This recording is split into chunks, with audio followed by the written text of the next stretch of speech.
Salut à tous, c'est l'apprenti Jedi. On se retrouve aujourd'hui pour l'épisode 7 de Star Wars Express consacré à l'Exogorth.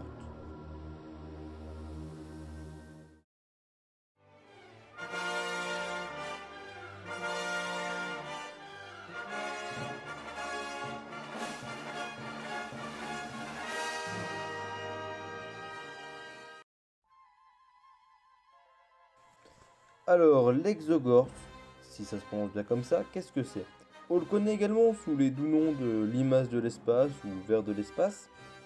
C'est tout simplement la créature qu'on voit dans Star Wars 5 quand Han Solo, Chewbacca, Leia se retrouvent à l'intérieur d'un astéroïde, s'abrite dans une grotte pour échapper à l'Empire. Et en fait, c'était pas une grotte, enfin, si c'était une grotte, mais à l'intérieur il y avait un exogore, donc un énorme ver de l'espace. Et bon, bah là, Han Solo, Chewbacca et Leia s'en sortent de justesse, heureusement. Mais donc, qu'est-ce que c'est cette créature? Bah, j'avais vraiment envie de vous en parler, voilà. Il fallait bien quel est son épisode, cette créature. Donc, cette limace de l'espace, qu'est-ce que c'est? C'est une créature qui mesure de 1 mètre à 1 km. Les plus gros spécimens qui ont été recensés faisaient plus de 900 mètres. Pour la couleur, c'est une espèce de blanc-gris. Cette créature est constituée de silicium et ils n'ont pas besoin de respirer et peuvent résister à des variations de température extrêmes. Ils se nourrissent principalement de minéraux contenus dans les astéroïdes, de débris de vaisseaux et de Mynock. Pour ce qui est de leur reproduction, c'est une reproduction asexuée, c'est-à-dire sans qu'il y ait besoin d'avoir un rapport sexuel. En fait, ce qui se passe, c'est que lorsqu'un adulte atteint une certaine taille, il y a un phénomène chimique qui se produit, il y a une scission qui s'opère pour former deux de ces créatures. A noter que des fois, il arrive que même si le ver est très très grand, il ne se sépare pas en deux, il n'y a pas de scission. Et c'est pour ça qu'on a certains spécimens qui atteignent des tailles vraiment énormes, comme je vous ai dit, de plus de 900 mètres, voire quasiment 1 km. Alors il faut savoir qu'une fois qu'il y a eu cette scission qui a été effectuée, les deux individus qui sont créés suite à cette scission gardent des souvenirs de leurs parents, mais ils deviennent deux êtres indépendants en fait. Alors il faut savoir qu'il existe plusieurs variations de cet exogorth. Il y a les vers crimson qui sont natifs du secteur Tapani. Alors ceux-là on les reconnaît parce qu'ils ont une marque rouge le long de leur corps. Et on a aussi les vers de Kularin qui sont originaires du système du même nom, le système de Kularin. Je suis pas allé vérifier, mais d'après ce qui se dit, d'après ce que disent les scientifiques de Star Wars, ils seraient facilement domesticables. Pour ce qui est du mode de vie de ces vers de l'espace, en fait ils se terrent dans un trou d'un astéroïde et s'y ancrent fortement pour quasiment ne faire plus qu'un avec le trou. Je vous montrerai un schéma à l'écran. Et quand un astéroïde devient trop petit pour eux, ils l'abandonnent pour en trouver un plus gros, pour trouver un plus gros trou, j'ai envie de dire, pour pouvoir vivre tout simplement.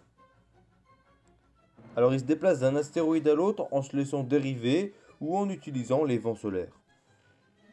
Il faut savoir que ces créatures ont un sens développé pour calculer la vitesse, la trajectoire et la distance des objets autour d'eux, ce qui est une capacité qui est vachement utile pour chasser et se nourrir. Enfin, il faut savoir que malgré le fait que ces vers de l'espace soient gigantesques et terrifiants, et qu'il arrive parfois qu'ils s'en prennent à certains vaisseaux, de nombreux explorateurs ont rapporté des histoires sur leur dangerosité, notamment qu'un ver de l'espace aurait attaqué et arraché une partie d'un destroyer impérial. Mais ces créatures ont tout de même un prédateur, les Colossus Wasp, en fait ce sont d'immenses guêpes de l'espace.